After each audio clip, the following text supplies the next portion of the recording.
Como Deus nos guia? Como nós ouvimos a voz de Deus? Parece subjetivo, mas não é. Quando você foge do pecado. Bom dia, graça e paz. A gente continua aqui, 1 Samuel 23. Davi está fugindo de Saul.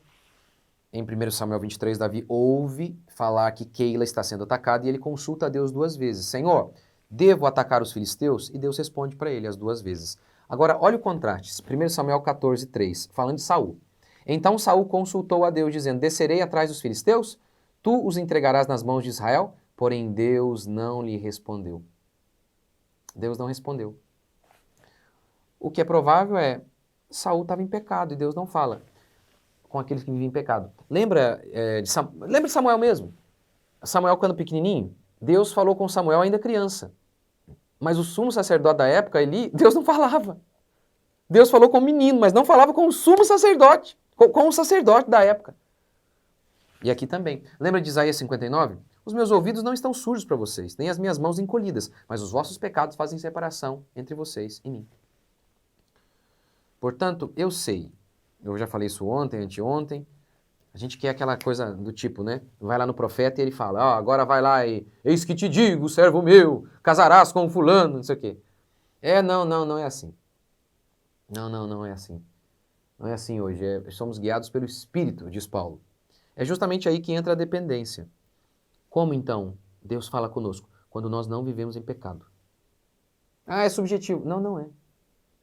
Pastor, eu quero uma dica prática. Escureceu tal dia e Deus está falando comigo. Quero um sinal, pastor. Aquele que teme ao Senhor, o Senhor o instruirá no caminho que deve escolher. Então, quando você rejeita o pecado e anda em santidade, Ele te guia. De alguma maneira. Eu falo por experiência como cristão há mais de 20 anos. De alguma maneira Ele vai te guiar. Vou te dar um exemplo. A gente tinha aqui na igreja, uma época, ano passado, esse ano que a gente comprou?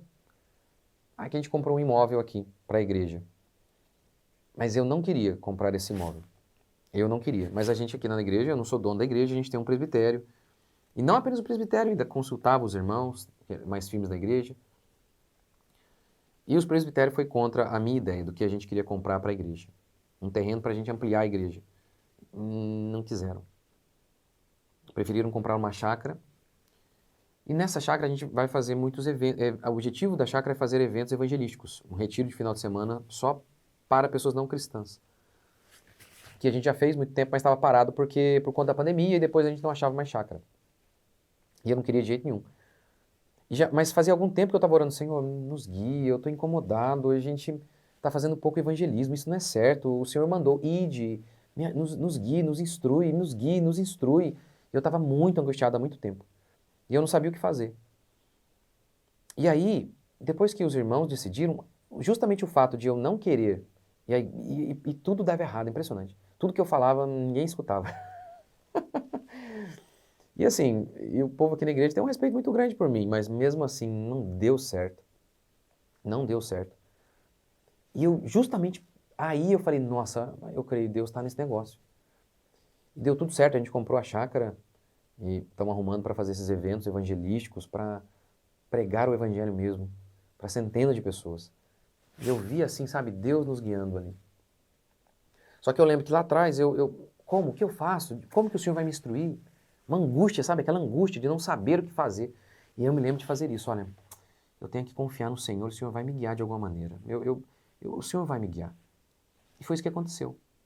Deus me guiou. Não apenas aqui, eu poderia dar muitos outros exemplos aí de circunstâncias parecidas. Então, o que eu acredito que a gente precisa ter fé e viver em santidade. Fazendo isso, aqueles que temem o Senhor de alguma maneira, Ele vai te instruir. Pode ficar em paz. Fique em paz. De alguma maneira, Ele vai te guiar.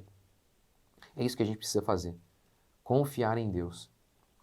Pedir perdão a Deus pelos nossos pecados. Senhor, vê se há em mim algum caminho mau. Pedir que Deus nos instrua, nos guie, nos transforme. Porque Ele conduziu o seu povo no deserto, lembra? Ele tem conduzido a sua igreja. Ele tem guiado o seu povo. Ele vai te guiar também. Assim como guiou Davi. Você crê? Então para de andar com medo e andar ansioso aí, rapaz. Vamos orar. Senhor Deus e Pai, obrigado por mais um dia. Pedimos perdão por nossos pecados, que o Senhor nos instrua, que o Senhor nos mude, Pai, gere em nós o genuíno arrependimento, para que possamos mudar de vida, porque nós não podemos por nós mesmos. Nos salve, Senhor, tem misericórdia de nós, porque queremos ouvir a Tua voz, queremos que o Senhor nos instrua e nos guie, assim como o Senhor guiou Davi. E ele foi bem-sucedido em tudo, por quê?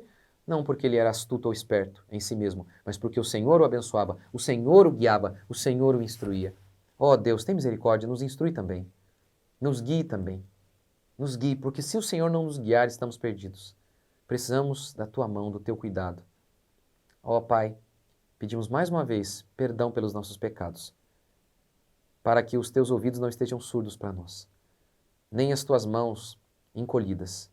Queremos, ó Pai, que os Teus braços estejam estendidos para nós e os Teus ouvidos bem atentos para escutar a nossa oração. Escute nossa oração nesta manhã e instrui cada um daqueles que estão me ouvindo agora. Cada um daqueles que estão ouvindo o Senhor. Que a Tua mão e a Tua bênção esteja sobre nós mais uma vez, em nome de Jesus. Amém, gente. Que Deus abençoe vocês. Vocês tenham um dia abençoado. Até.